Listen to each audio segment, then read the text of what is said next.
So when you go back and you connect the dots that God's doing in Mm-hmm. your life, Mm-hmm. it always blows your Yeah. mind. Like, okay, God, you knew it the whole time. Rewrite.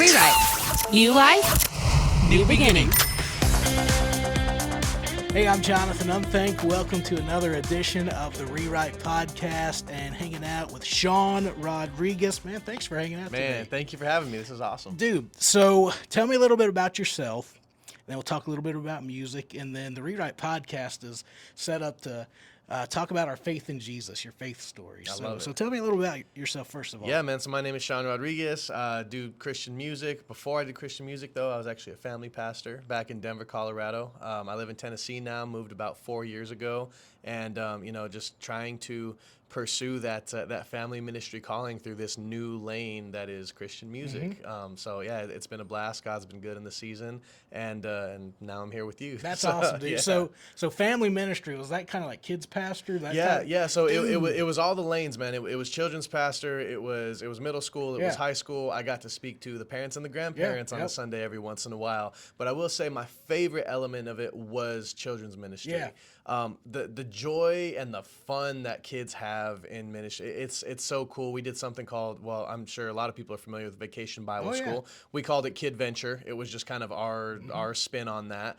But my favorite memory of children's ministry was Kid Venture, and I played this character for a season called Wooloo Mooloo, and he was like this Australian safari explorer guy, and it was just my favorite thing because we would do these skits, and there was a bad guy, and there was a team of good guys, and it was, we were spinning off like the Avengers movies and those kind of things, but the kids loved them so much that I had parents afterward, we're 2 or 3 days into this Vacation Bible School that's a week long, and I have parents coming up to me talking about, hey, who is El Taco and why is my kid praying for him? And so the bad guy was El Taco and he was Wooloo Mooloo's nemesis, and it was this funny, we had fun with it, but the kids got super into it, and then obviously we would send them off to their their classes for the day, and they would do the lessons and the crafts and stuff like that. But that's one of my favorite memories of family ministry, is being able to have fun, bring the kids into this world of just like, hey, everything here is awesome and it's safe and you're loved here, and like this is the memory of church that we want you to have. Exactly right. Well, you're speaking my language. I was a kid's pastor too for Oh, dude, like let's seven go. Come years, on, man. So yeah, I'm So like, you said characters, and I'm like, I've dressed up as every character imaginable. Exactly, and it's always like, when you do it for the kids, you don't care how silly you look or anything like that. And I remember me and my wife now, we were just dating at the time, and we were early in our dating, and I had invited her like, hey, we're doing the family night for VBS tonight. You want to come check it out? And then I realized she's about to see me like be this wild Australian safari guy. Like, is she gonna, like, this isn't gonna be cool?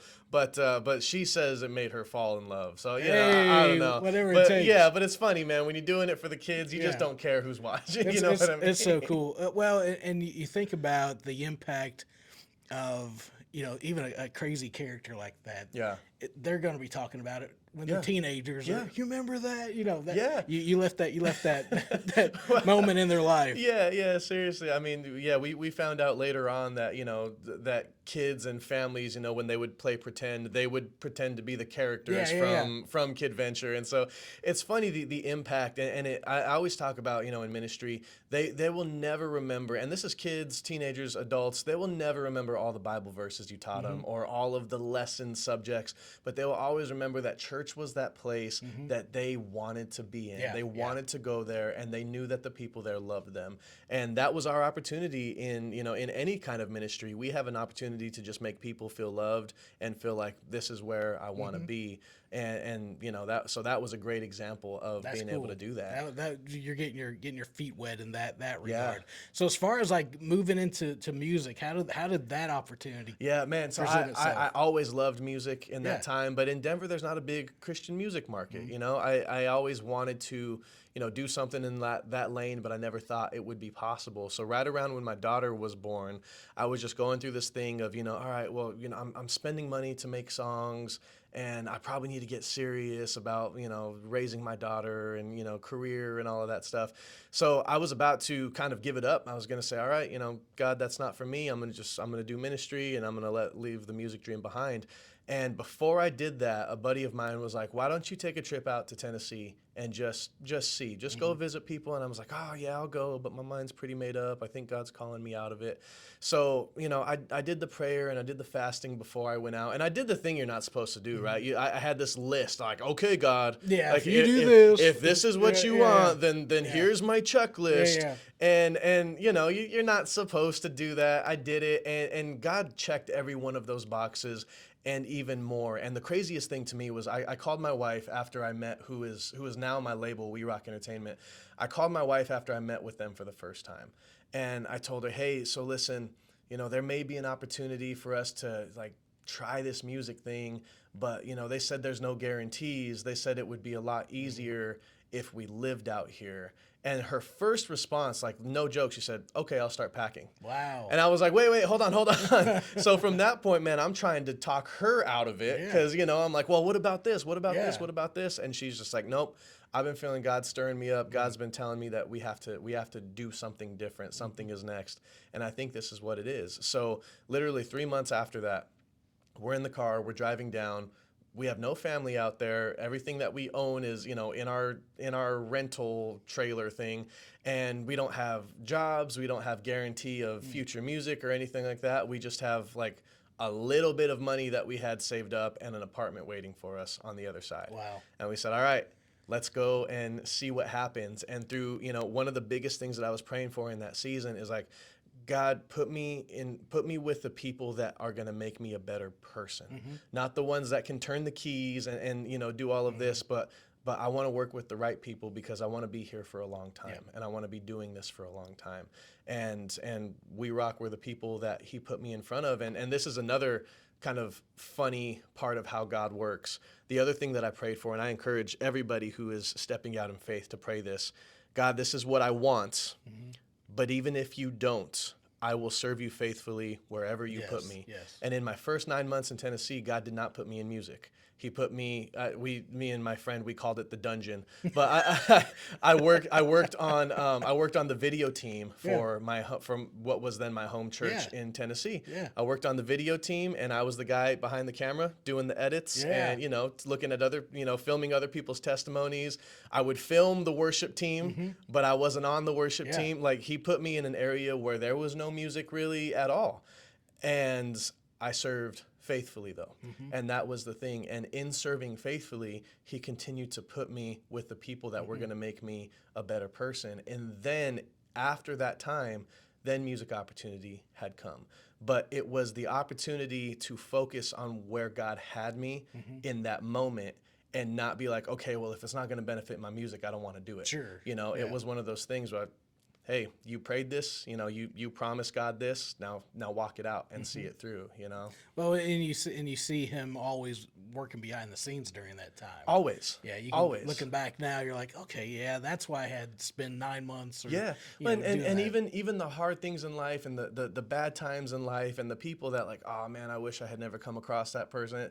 You can trace it back and say, well, look what came out of this. And arguably, if I didn't have that season of my life, would I have ended up doing this, which connected me to this, which connected me to this? So when you go back and you connect the dots that God's doing in your life, it always blows your mind, like, okay, God, you knew it the whole time, And I jokingly say, like, God, you couldn't have just put me at the finish line. Come on. But it's cool. It's a journey, and it's one of those things where God truly does get the glory in the end, because like, I can't even tell you how I got here. Like, it was a God thing. It was something that God had to make happen. And when God does the story that way, it ensures that he gets the glory for it. You're right. You've given us a good introspective look into, your calling and ministry and opportunities that you've had. how did it all begin? You know, just being introduced to Jesus and just, you know, making that decision that, you know what, God, my life is yours. Yeah, yep. So I grew up in church. My Yeah. grandfather, he was and he still is a pastor. He's been going strong for a long time, Wow. man. My earliest exposure to music was, and to this day, I still don't I still don't remember her first name, but she made such an impact on me that she was the worship leader in the church, and her name was Sister Jamal, and I wanted to be Sister Jamal. You know what I mean? Like she sang so good, and it was that just very upbeat worship and all of that, and that was my earliest exposure to music and just the joy. And I would look around the church and people are jumping and Yeah, clapping yeah. and praising God and having a great time. And then when I started to get into music and everything and like listening to music, oh, I like this song, I like this song. It was always it was Toby Mac. Toby Mac was like I knew all the songs and all the raps with DC Talk. Oh You know yeah. what I mean? Oh Like yeah. I would learn all the Jesus Freak stuff and all of that. And so music, and more specifically the upbeat, the joyful, the celebratory kind of music really just became something that I began to identify with because I loved the feeling that it gave me and I loved seeing what it did for other people. And so I'm very thankful to have grown up in the church where I always knew who God was in my life. Now that's not to say that there was never competition Sure. for that space in my life. I also grew up in the inner city of Denver, Colorado, and so when you're in that area, you glorify things that the world tells you to glorify, and you think that certain things are cool that are not cool, and so I very much for a season of my life started to fall into the box that is inner city culture. But I'm so thankful that through all of that I had that constant reminder that God had something that, something more, something more.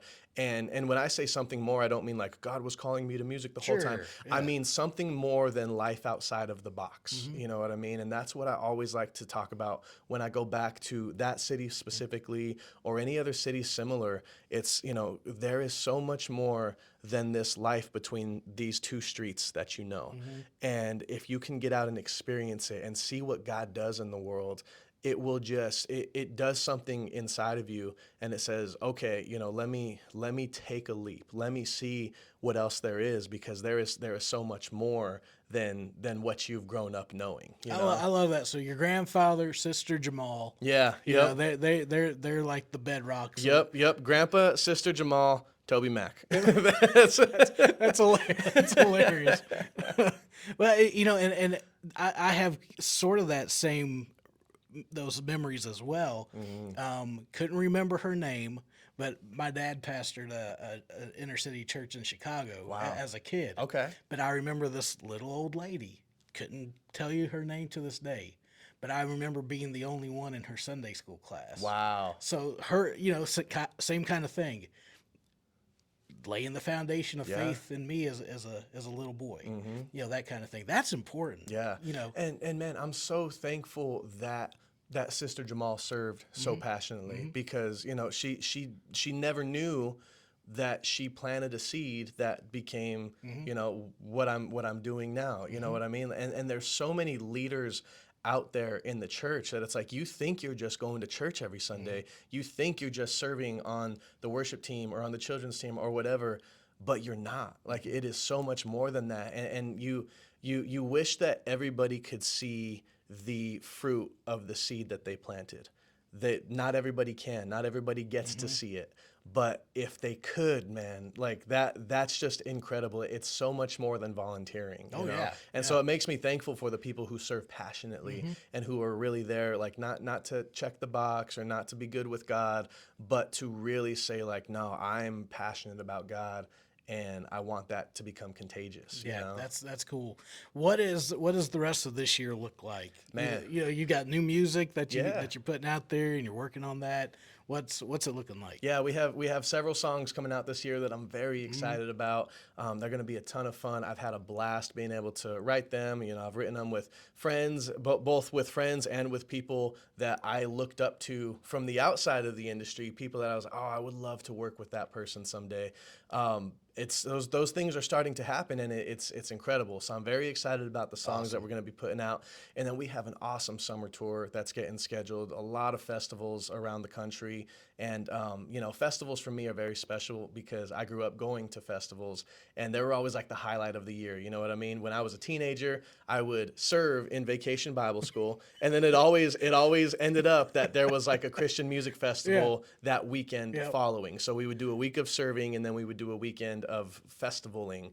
And that was like the best week of every year. That sounds perfect. Yeah, That it was. sounds perfect. It was seriously Yeah, like yeah. it doesn't get better as a teenage church goer. Yeah, yeah. It doesn't get better Yeah, than that. yeah. Like that's the week for you, you Yep. know. And so for me now, being on the other side, being able to be involved in these festivals, you will very much see me in line at the funnel cake food truck.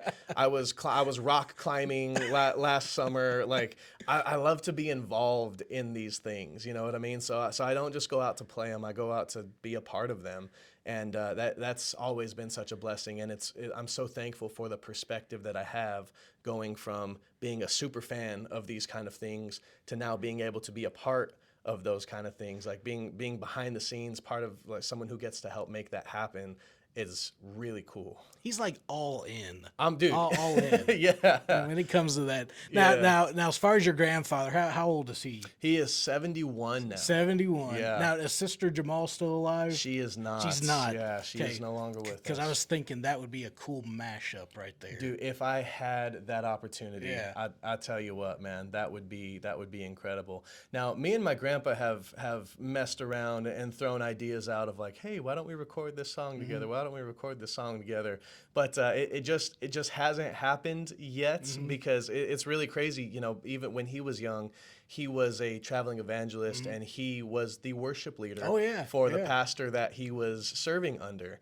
And so, you know, time and especially more recently, we're like, we need to record something together. So that will happen eventually. Awesome. Yeah, like we are going to make that happen. That's cool. Yeah. Is there something God's, been working on a situation or just like scripture comes to mind recently? Yeah, man. So that? there's this question that especially since the top of the year, I've been just everything that I do, whether it's music or there's several other people that I help out, outside of music on just different subjects, different things. But it's this question that asks you, is anybody's life better because you were in it? And that is what God has been putting on my heart a lot to ask this year. Is this event better because you were a part of it? Is this person's life better because you were in it? Is this person closer to God because maybe one of your songs gave them that moment or that experience that they needed? That's what I've really been sitting on lately. That's cool. Is being able to answer that question, because if the answer to that is yes, then no matter what way you're doing it, you are running an effective ministry. If, in the church, in music, in Christian film, even just in day-to-day life, anything. You could be a teacher, you could be a counselor, anything. But is somebody's life better because you were in it? And if the answer is yes, then that probably means that you are running an effective ministry. Yeah, that's fruit. Yeah, it is. Yeah. It's fruit. Yeah, and so that's really been big on my mind. And then the other thing is God, the way that God works. So the latest song that I put out is called Just Like God. And it's these moments in life where only God could have made that happen. So the story that I go back to is Joshua and Jericho, right? Their instructions on paper didn't make any sense. Walk around this wall for 6 days, 7 times the seventh day, and then blow the trumpets. If they didn't follow those instructions exactly, it probably wouldn't have happened because they didn't obey God. If they had walked and done all the walking, but they didn't blow the trumpets at the end, they didn't obey God and it doesn't happen. But they follow these instructions, they walk it out, even though it doesn't make sense, and then God does what only God can do. It's not like they made the ground weak and then the trumpets, scientifically, blah, blah, blah. No, all that they did was follow the instructions. They did not play a part in the wall actually falling down. It was God that made that happen. And so for me, it's been a thing of serve God faithfully everywhere that he has you. Follow those instructions even when they don't make sense, and watch him do what only he can do. And so that's been the other piece, and it's encouraging because there's a lot of things, when you're a new artist, or when you're just kind of up against any kind of odds, there are a lot of things that immediately, I can't do anything about that. I can't get myself here. I can't make this happen, but I know that God can. What I can do is follow the instructions that he gave me. Simple obedience. Simple obedience. That's it. And so it's almost it's a frustrating place to be because you're, God, are you going to do it? Are you going to do it? But then at the same time, you don't have to worry because you're saying, well, God, I know you can do it. So I'm just going to do what you've told me to do. I'm going to worry about me. Or you know? or you think it's got to be this big, long battle plan before I get to, what the final destination. He's just like, no, just walk with me step by step. God just I saying, got just move, move. I tell people a lot, we control what we can and we trust God with what we can't. And that is the only way I believe that we can get through life. Because if we start trying to tackle these things that we know we can't control, that we have it's just going to overwhelm us and we'll shut down and we won't do anything because it'll just be like, nope, every time I try, I fail. Well, yeah, because that's not for you. That's a God thing, You just worry about what God's told you to do. You take it step by step, and then you let God move when He's ready. You got a little preach in you, man. Man, yeah, I get That's a good thing. I get excited. I get excited about this stuff, though, man, because I get passionate because I'm seeing it happen in real time, and it's really cool to me, and especially from coming a kid from the inner city of Denver. You know what I mean? This doesn't happen, and so for me, I'm so passionate about these things because I want people to know there is more outside of your box if you stay diligent in your obedience to God. Like, these things are not supposed to happen on paper, but they do because God will make them happen. And so it's just exciting to me as I'm personally finding out there is more life outside the box. I'm like, guys, look, there's more. It can happen. You know what I mean? So it gets me excited. That's awesome. That's why I get fired up like that. That's great, man. I mean, and that's passion. Yeah, it is. That's passion because that foundation's the Lord. Yeah. And he's the one that starts that in you and then faithful to complete it along the way. Seriously. That's good stuff. Yes, sir. Dude, thanks for hanging out today. Man, thank you for having me. This has been fun. Yeah. Sean Rodriguez, everybody. Thanks for joining us today for the Rewrite Podcast. We'll see you next time. This is Rewrite, stories of new life in Jesus. I'm Jonathan Unthank. If you'd like to join a community of listeners who enjoy hearing the life stories of Christian music artists and influencers, then join the Rewrite text group by texting the word Rewrite. That's REWRITE to 81891. But more importantly, if you'd like to dig deeper into your own relationship with Jesus, you can begin that journey today by texting his name, Jesus, to 81891. God bless you. Join me next time for another episode of Rewrite.